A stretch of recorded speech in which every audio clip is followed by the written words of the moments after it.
أعوذ بالله من الشيطان الرجيم. بسم الله الرحمن الرحيم.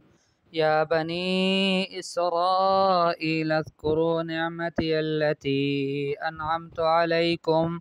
وأني فضلتكم على العالمين. صدق الله العظيم.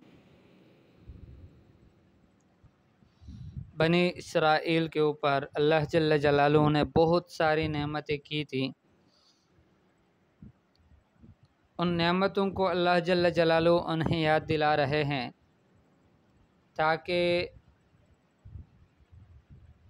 ان نعمتوں کے شکرانے کے طور پر کم از کم اللہ جل جلالہ کے حکم کو مان لیں اور نبی کریم صلی اللہ علیہ وسلم کی تصدیق کر لیں، اس پر ایمان لائیں. اللہ جل جلالہ فرماتے ہیں یا بنی اسرائیل، اے یعقوب علیہ السلام کی اولاد، اذکرو تم یاد کرو، نعمتی التی انعمت علیکم، میری وہ نعمت کہ جو میں نے تم پر کی ہے.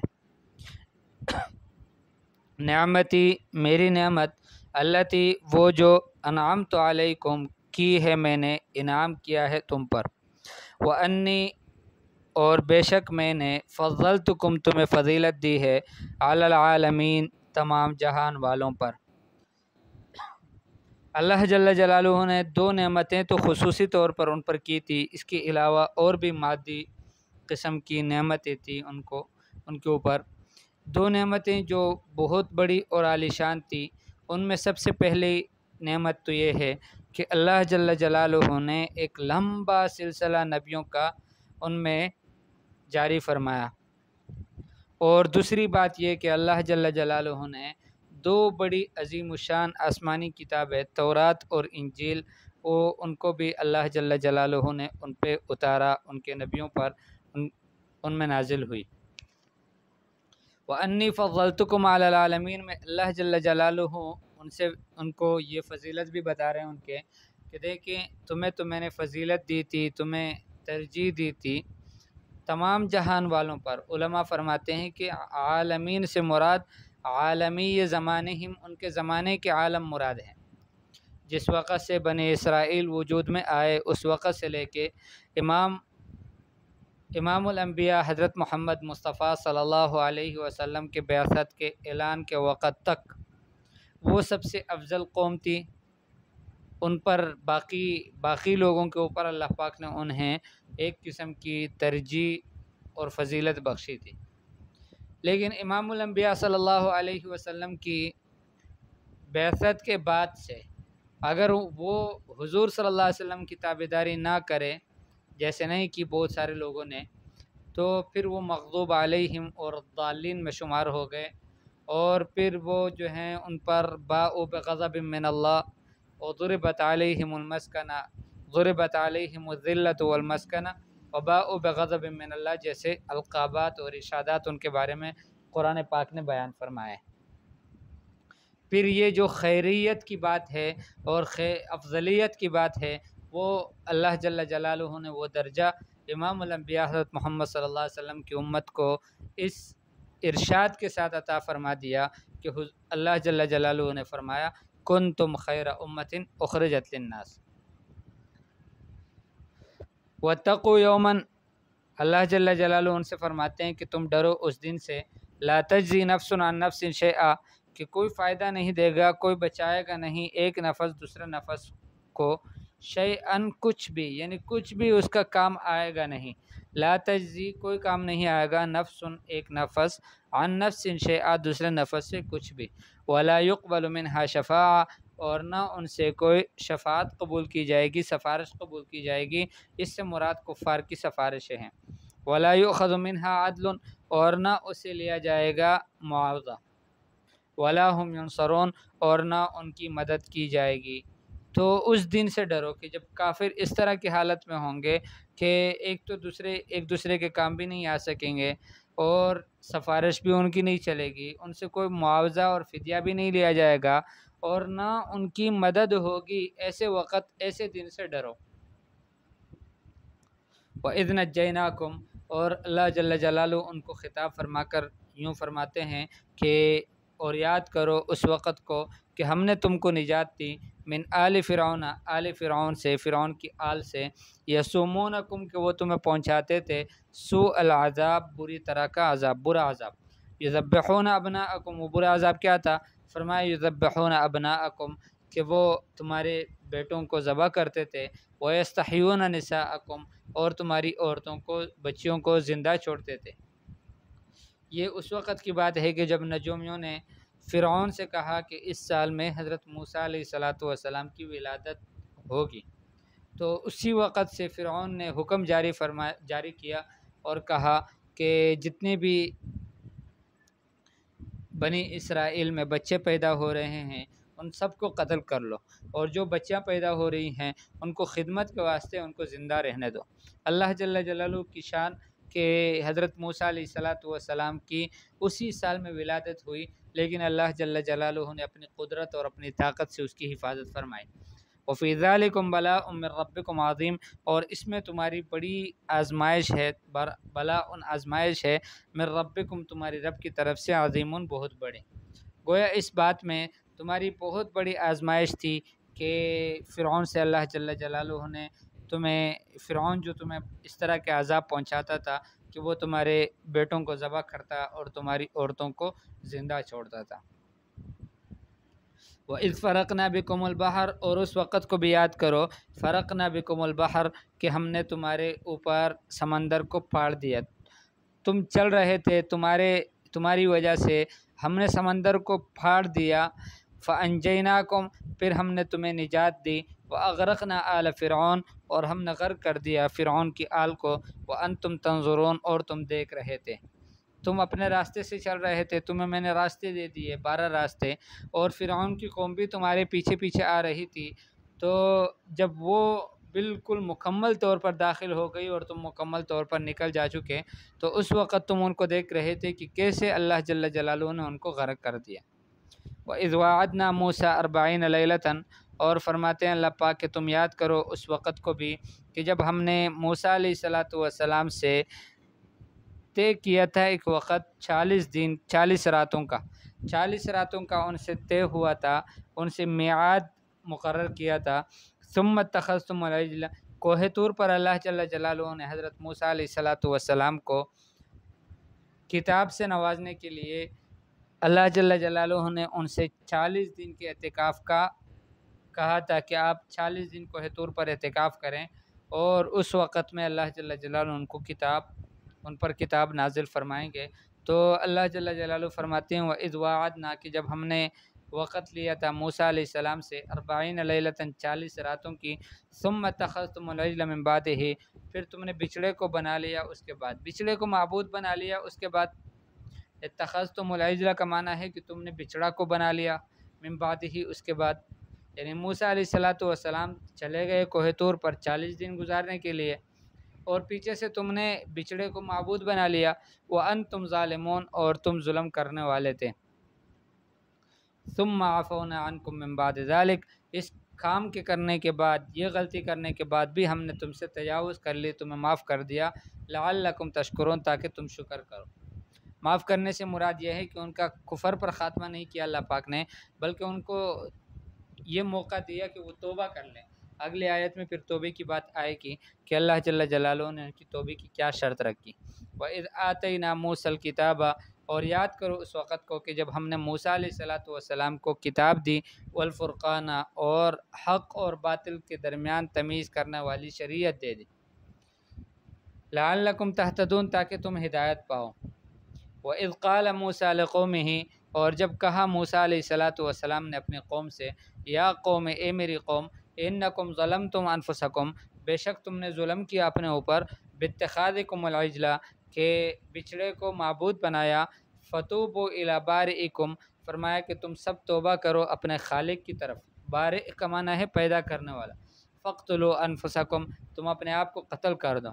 ذالکم خیر لکم یہ تمہارے لیے بہتر ہے، عند بارئکم تمہارے خالق